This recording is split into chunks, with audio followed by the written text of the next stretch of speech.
একদিনই ভাই প্রশ্ন করেছেন, আমি শুনেছি মহরম মাসে স্ত্রীর সাথে সহবাস করলে নাকি 3টি লাভ বা উপকার হয়। এটি কতটুকু সত্য জানালে খুবই উপকৃত হতাম। ধন্যবাদ ভাই, আপনি সুন্দর একটি প্রশ্ন করেছেন আমাদের মাঝে। আসলে দেখুন, স্বামী স্ত্রী সহবাসই হচ্ছে খুবই গুরুত্বপূর্ণ বৈবাহিক জীবনে। একজন আরেকজনকে ভালোবাসবে, আদর্শ হাক দেবে, শুধু সহবাসই নয়, প্রত্যেকটি কাজেই রয়েছে সোয়াব। একজন আরেকজনকে ভালোবাসলেও সোয়াব পাবে। আর সহবাস তো আরও গুরুত্বপূর্ণ, কারণ সহবাস করার ফলেই কিন্তু বংশ বিস্তার হয়। তা না করলে কিন্তু কখনোই বংশ বিস্তার হতো না। আর এই কাজটি অনেক পুরুষ দুর্বল থাকার কারণে তাদের স্ত্রীরা অন্য কোনো পুরুষের প্রতি আকৃষ্ট হয়। আবার অনেকের স্ত্রীরা এই কাজে দুর্বল থাকার ফলে অন্য নারীর প্রতি পুরুষরা আকৃষ্ট হয়। তাই বৈবাহিক জীবনে এই জিনিসটি খুবই গুরুত্বপূর্ণ একটি বিষয় হচ্ছে স্বামী স্ত্রী মেলামেশাটা। এটি খুবই অত্যন্ত গুরুত্বপূর্ণ। আর এটি দুনিয়ার মধ্যে সবচেয়ে আরামদায়ক বা সেন্সিটিভ বা প্রাইভেট একটি বিষয় স্বামী স্ত্রীর।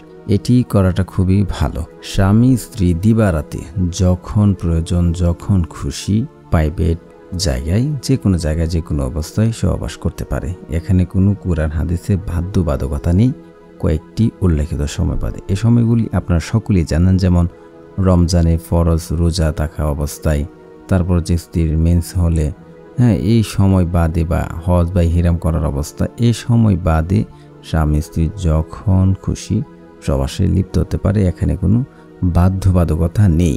তবে মহরম মাসে স্বামী স্ত্রী সহবাস করলে 3টি লাভ হবে, 3টি উপকার হবে। দেখুন, স্বামী স্ত্রী যখনই সহবাস করে তখনই কিন্তু লাভ বা উপকার হয়। কি লাভ হয়? স্বামী সারাদিন কাজকর্মে থাকে, তার মন মানসিকতা অন্য একটি লেভেলে থাকে।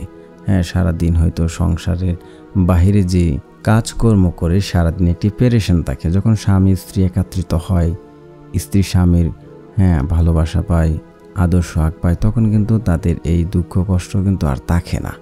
তাই এটি কিন্তু একটি উপকার। আরেকটি উপকার হচ্ছে, যখন আপনি পেট ভরে খাবেন, আপনার চাহিদা পুরা থাকবে, তখন কিন্তু আপনি অন্য সকল খাবারের প্রতি আকৃষ্ট হবেন না। যেহেতু পুরুষ মানুষ সারাদিন বাহিরে থাকে, বিভিন্ন জায়গায় যেতে হয়, অন্য নারীর প্রতি কুদৃষ্টি পড়তে পারে। কিন্তু যখন আপনি বাড়ি থেকে যদি আপনি ভালো করে খেয়ে যান, একটি এক্সাম্পল দিচ্ছি, তাহলে কিন্তু আপনার সামনে বিরিয়ানি থাকুক আর যাই থাকুক, সেই দিকে কিন্তু আপনার নজর তেমন একটা পড়বে না, কারণ আপনার পেটটা ভরপুর। যখন আপনি স্ত্রীর সাথে সহবাস করবেন, তখন কিন্তু আপনার চাহিদা ফুলফিল থাকবে। তখন কিন্তু আপনার ওই হারাম কাজে বা বড় নারীর প্রতি কিন্তু আপনি আকৃষ্ট হবেন না। উভয় ক্ষেত্রে একটি যে স্ত্রীও কিন্তু সেম, যে আপনি যখন কোথাও থাকবেন, স্বামী বাড়িতে থাকবে না, অন্য কোনো বড় কোনো পুরুষের প্রতি আপনিও আকৃষ্ট হবেন না। এটি কিন্তু অনেক ভালো একটু উপকার। এটা যে শুধু মহরম মাস আসলেই করলে উপকার হবে, এটা কিন্তু এমন না। এটা যে কোনো সময়, এনি টাইম, যে কোনো সময়। এখানে কোনো বাধ্যবাধকতা নেই যে মহরম মাসে করলেই বিশেষ কোনো উপকার রয়েছে।